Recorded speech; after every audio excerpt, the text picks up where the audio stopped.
Have you ever asked yourself why we keep returning to the very things that destroy us, even when we know exactly how the story ends? Why do we crave what harms us? And why does pain, when we finally face it, begin to uncover truths we've been running from all our lives? Nietzsche once said that man is a rope stretched between the animal and the overman. And perhaps, at the core of addiction, we are suspended on that rope, caught between raw impulse and the search for meaning. Carl Jung never saw addiction as weakness. To him, it was the unconscious speaking, a hidden plea, a silent cry from a soul suffocating inside. And maybe that's why you're here, listening to these words in the quiet of the night, when everyone else is asleep except you and the ghost that won't let you rest. Addiction doesn't shout. It whispers. It disguises itself as relief, wears the mask of pleasure, and hides in the routines you perform without thinking. The cigarette lit without awareness, the thumb scrolling endlessly, the glass refilled before the mind even catches up. What most people never realize is that every compulsion has a root. Every craving carries a shadow of pain. And pain doesn't want to be buried, it wants to be acknowledged. This isn't just a video, it's a mirror.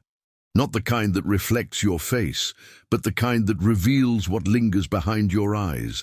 If you stay with me until the end, you may finally understand why you never truly managed to stop. And even more important, why after today, you may no longer need to fight in the same way. This isn't about forcing willpower. It's about listening. It's not about control. It's about understanding. This is not just a video about addiction. It's about the shadow and about what happens the moment you stop turning away from it. If you're still here, it means you've already taken the first step, because only those who truly listen begin to uncover what addiction has been trying to reveal all along. Before we go further, let me tell you something important. Many times, people feel stuck, not because they lack willpower, but because they lack structure. With the right balance of practical philosophy and modern neuroscience, you can begin to rebuild the architecture of your inner world and finally regain clarity. In a few minutes, I'll show you how you can access that knowledge. But for now, let's stay with the message. Addiction doesn't arrive with chains or violent demands. It comes softly, almost tenderly, whispering, "You've suffered enough today. You deserve a little relief." And just like someone reaching for a blanket on a freezing night, you give in. You light, you drink, you scroll, you swallow, and for a fleeting moment, the weight feels lighter. But Jung looked beyond the surface. He wasn't interested in the action itself. He wanted to understand the impulse. For him, addiction was not weakness, but symbol, a code, a disguise through which the unconscious tries to speak the unspeakable. Think about it. If you were at peace, whole, fulfilled, what would there be left to numb? The truth is, addiction is not the real enemy. It is the symptom, the reflection of a deeper emptiness. And what terrifies us most is not the craving itself, but the silence that comes just before it. The ancient Stoics spoke about self-mastery. Epictetus reminded us, "No man is free who is not master of himself." But Jung went further. He believed that control alone isn't enough. You must come to know what controls you. The great mistake of modern culture is treating addiction as a moral failure, a flaw in discipline. But how can you control something you don't yet understand? How do you fight an enemy who wears your own face? Addiction is like a mask. On the outside, it looks like what you consume, but inside it reveals what consumes you. It is the echo of an unmet need, the shadow of a trauma, the desperate attempt to escape yourself. And here lies the trap. The more you run, the stronger it becomes. The more you fight blindly, the tighter it grips. Jung once said, "What you resist persists." And that's where the trap lies. We believe we're fighting addiction, but in truth, we're only tightening the blindfold over our own eyes. Have you noticed how ritualistic addiction is? It follows a rhythm, a time of day, a smell, a gesture, a familiar setting. None of this is random. Addiction doesn't just satisfy a craving, it performs a role. It stages an inner drama where the true protagonist isn't pleasure at all, but forgetting. Forgetting yourself, even for a few minutes, can feel like relief. Yet over time, that relief becomes a prison. That's why so many people feel weak, defeated, ashamed. But the reality is this: you're not at war with your strength, you're at war with your pain. And pain is not conquered by force. Pain is walked through with presence. That's why before you try to quit, you must first understand. Before you resist, you must listen. Because addiction, when looked at closely, stops being an enemy and reveals itself as a messenger. There is something sacred hidden within pain, something ancient, almost mythic. Addiction, in this sense, is the echo of an abandoned call. It was never about the cigarette or the drink or the endless scroll on your phone. It was always about what you were trying to bury through those actions. Jung called it the shadow. Everything we repress, everything rejected, everything pushed into silence. And when the world goes quiet, that shadow screams. At night, when your screen lights up your loneliness, or when alcohol numbs the absence of a touch, it isn't just your body acting. It's your soul trying to speak. It's the muffled cry of the parts of you you've never dared to face. Most people would rather stay anesthetized than confront that mirror. But here is a strange truth. Addiction is not irrational. It is painfully coherent with your wound. It makes sense inside your chaos. It is an unbalanced attempt at survival. So the next time you feel the urge, ask yourself, where is this hunger coming from? What void am I trying to fill? Which part of me is crying out to be seen? Sometimes it's the child who grew up without tenderness. Sometimes it's the exhausted adult who never feels enough. Sometimes it's an undigested trauma, a grief never mourned, or a loneliness so old it has become part of your landscape. And here lies the paradox. The shadow doesn't want to destroy you. It wants to be integrated. Jung wrote, "One does not become enlightened by imagining figures of light, but by making the darkness conscious." That is precisely what addiction is trying to force upon you, not gently, but urgently. Every time you run from it, the shadow smiles, because it knows that as long as you resist, it will return louder, sharper, more desperate. And here's the unsettling truth. Your compulsion is not against you, it is for you. It is your soul screaming, "Look at me, I exist, I need to be heard." Maybe that's why you failed so many times trying to stop, because you treated addiction like a monster to kill rather than a wounded part of yourself that only wanted to be welcomed. Let's be brutally honest, every addiction is a cry for love. Twisted, yes, but still a cry for love, a desperate attempt to feel something, to be seen, to be comforted, even for a fleeting second. And when you finally approach it with compassion instead of judgment, something shifts. A space opens, a pause appears, and in that pause, healing begins. From this point forward, the goal is no longer to get rid of addiction, but to uncover what it has been trying to give back to you all along. And what it wants to return is something you lost on the way, your connection to your truest self. But let me ask you something. Did you know there's something more dangerous than failure itself? It's silent stagnation, that gnawing feeling of being constantly busy, but never at peace, always searching but never knowing what for. This happens because we try to change the outer layers of our life while leaving the foundation, our mental and emotional structure, untouched. There is a lesser-known process that shows exactly how to rebuild this foundation, how to align thought, decision, and action around a stable core. Rooted in Stoic philosophy and behavioral science, it helps people escape inner chaos and return to presence, autonomy, and clarity. We've recorded a step-by-step explanation of this approach, available through the link in the description or the first pinned comment below. But for now, let's come back to the heart of the message. By the way, if you're curious to go even deeper and integrate your shadows and light, check out the SIM Method ebook. It's a concise guide that can help you unlock your inner power in just 5 minutes a day.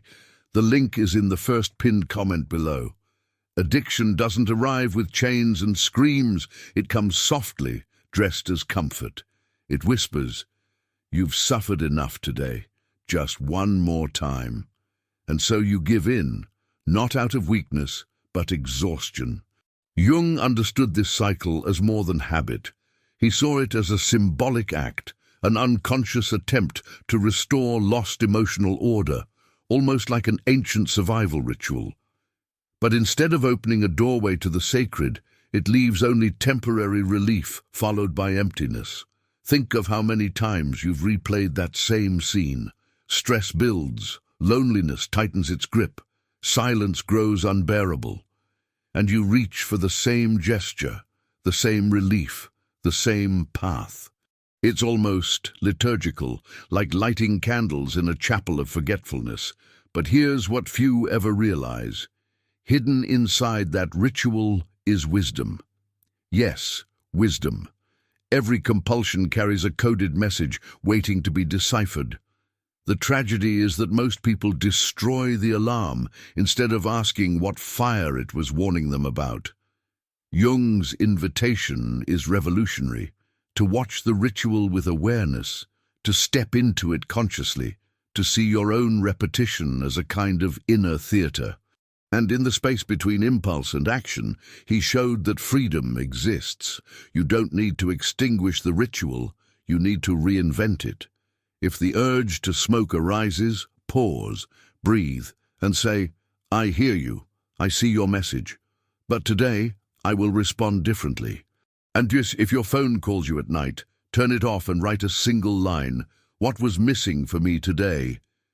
These small, conscious gestures begin to dismantle the old ritual and build a new one, not a ritual of fragmentation, but of integration. And here lies the turning point. Every time you act differently, even for a few seconds, you prove to yourself that you are no longer a prisoner. You are awakening, and within that awakening lies true healing.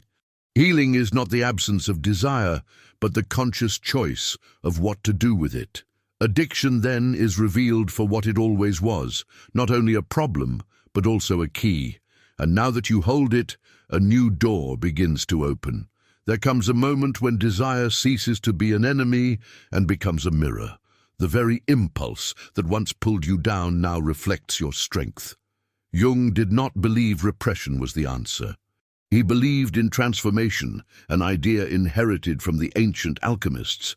Every impure metal can become gold, he said, if it passes through the right fire.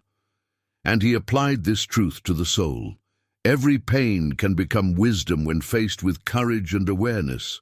This is where the alchemy of desire is born. Have you ever noticed how desire arrives charged with raw energy? It burns in the chest, it quickens the pulse, it races through the mind. Most people run from it, others fight it. But the secret is to stay. Addiction wants you to believe there are only two paths, to give in or to resist. But there is a third, to transmute. Each time the impulse appears, you are holding raw material, vital energy. And like all energy, it can be redirected. Stop, breathe, feel and ask, where is this urge coming from? What part of me is trying to speak? Suddenly, what was once a destructive compulsion becomes information. What was raw craving becomes symbolic language. You are no longer on autopilot. You are creating consciousness, and in this context, consciousness is gold. But beware. This is not about swapping one distraction for another. It's not about trading cigarettes for gum or alcohol for television. It's about replacing the unconscious ritual with a sacred one, a gesture of reconnection to yourself. If desire comes before sleep, maybe it's pointing to loneliness you refuse to admit. Instead of numbing, write yourself a letter. If the impulse comes from stress, maybe it's revealing your exhaustion from endless demands of perfection. Instead of escaping, lie down, close your eyes, and breathe for 2 minutes. Simple, but profound. This is the intimacy of alchemy, not a spectacle, but a process of sitting with your pain. Slowly, the part of you that once whispered, "I can't take it anymore," begins to transform into a voice that says, "I can stay here." You shift from reactive to creative, from prisoner to alchemist, from victim to protagonist of your own healing. Jung called this turning point individuation, the moment you stop seeking outside for the wholeness that only comes from within. And when that moment arrives, addiction loses its throne, because you no longer need it to face life. You've discovered another path, slower, deeper, and truly yours. Perhaps that is the deepest lesson of all. Desire is not a mistake. It is a compass.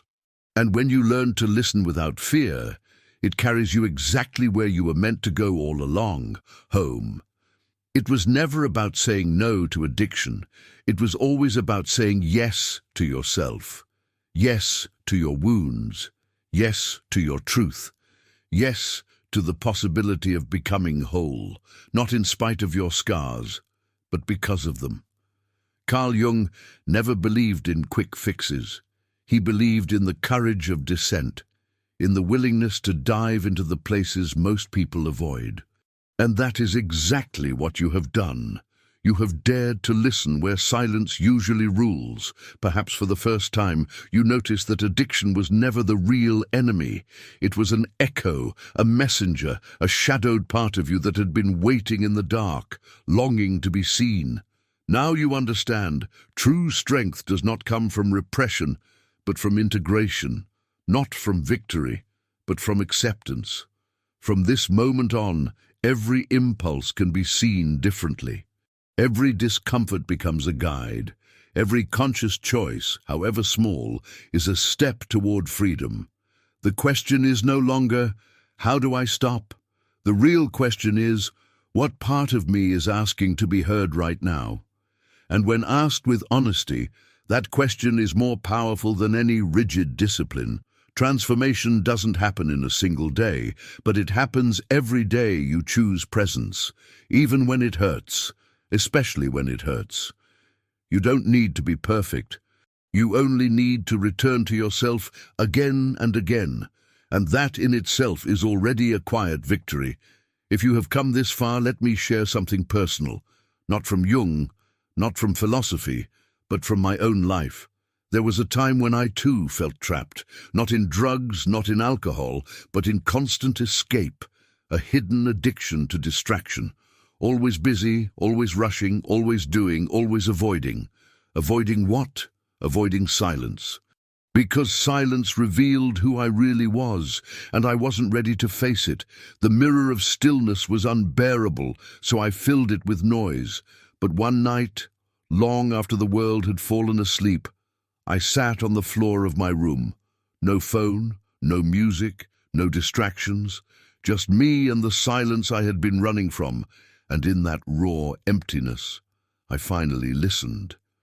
I heard something I had ignored for years, my own soul whispering, "I just wanted you to notice me." That was the first time I cried in peace. The first time my tears didn't feel like weakness, but like release. It was the beginning of a new relationship with myself. And that is why I'm here, because I know this path is possible. The truth is this: anyone who dares to listen to their own silence has already begun to heal. The shadow stops being frightening the moment you turn toward it. And when you sit with it, it speaks. So remember this: your impulses are not curses. They are invitations. Your pain is not a sign of weakness. It is a doorway. Each moment of awareness, each pause before the old ritual takes over, is proof that you are no longer a prisoner. You are already walking toward freedom. And perhaps the deepest lesson of all, is this: addiction was never about destruction. It was about showing you where love was missing, where presence was absent, where you had forgotten yourself. Now you know, and once you know, you cannot unknow. From here, you carry a compass that always points home, back to the self you were always meant to meet. And this is where the true journey begins, not in the absence of struggle, but in how you learn to walk with it. Jung often reminded us that the soul does not grow in comfort. It grows in tension, in conflict, in the places where opposites collide. Addiction, when seen through this lens, was never just about pleasure or pain. It was about the meeting point of both, the threshold where your humanity is tested and where your wholeness waits to be discovered. Think of fire. Left uncontrolled, it burns, destroys, consumes everything in its path. But when honored and contained, fire warms, illuminates and transforms. Desire is no different. For most it feels like a flame too dangerous to touch, so they try to smother it, and in doing so they choke themselves. But those who dare to sit with the flame, to understand its rhythm, discover that it can light the path instead of burn it down. You see, the real work is not erasing desire, but transmuting it, turning raw compulsion into conscious energy. That is what the ancients called alchemy, and perhaps your deepest challenge is to realize that what you thought was your weakness may, in fact, be your most sacred material for growth. Every craving you have ever felt is not random. It is the voice of your unconscious asking to be heard. Every escape you sought was not proof of weakness, but evidence of a deeper need. And every time you fell into the same old ritual, you were not failing. You were rehearsing. Rehearsing for the moment when you would finally stop running and ask, what is this really about? Most people never reach that moment. They live and die in distraction, convinced that addiction is an enemy to fight rather than a teacher to learn from. But you, by coming this far, by listening to these words, have already stepped into the minority who are willing to see differently. That is no small thing. It is a quiet revolution. And here is the paradox. The more you learn to stay present with your impulses, the less control they have over you. What once felt like chains now feels like signals. What once felt like punishment now feels like information. In this, you are no longer a victim of your patterns. You are the interpreter of your own soul. Pause for a moment and let this sink in. You don't need to be fixed. You don't need to be someone else. The whole point is to return to yourself, to the parts of you that were left behind, hidden, silenced. Integration means bringing them back home, and when you do, the shadow is no longer a monster at your back. It becomes a guide at your side. And here is the deeper truth. Addiction was never just about substances, objects, or habits. At its core, it was always about relationship. The way you relate to yourself, to your wounds, to your forgotten stories. When that relationship is built on denial, escape becomes inevitable. But when it is built on presence, the same energy that once chained you begins to liberate you. Think of a river. Block its flow, and the water grows restless, swelling, breaking the banks, flooding everything in its way. But if you learn to channel it, to guide its movement, that same river nourishes the land, gives life, carries ships across oceans. Your desires are rivers. When denied, they flood your life in destructive ways. When acknowledged and directed, they carry you toward growth. Jung taught that what we call symptoms are symbols, coded messages from the unconscious. Addiction, then, is not a random enemy. It is a compass pointing toward the unhealed. Every time the urge appears, it is not dragging you backward. It is inviting you inward, toward the silence you avoided, toward the parts of you that never stopped waiting to be seen. This is why repression never works. To repress is to push the river underground, where it carves new paths in secret, only to resurface stronger and more unpredictable. But to integrate is to stand by the riverbank, to listen to its roar and to learn its rhythm. You no longer fear the water. You walk beside it. And when you do this enough times, something extraordinary happens. The impulse that once terrified you no longer feels like an attack. It feels like communication. The craving that once made you feel powerless now becomes a moment of choice. You realize you have always had power, not the power to erase desire, but the power to redirect it, to reshape it, to learn from it. That is why freedom is not found in the absence of temptation, but in the presence of awareness. It is not about building a life where you never feel the pull again. It is about building a self that knows how to listen when the pull arrives. That shift changes everything. Because from that moment on, you stop asking, "Why am I so weak?" and start asking, "What is my soul trying to tell me?" What if the very thing you've been running from is the key you've been searching for all along?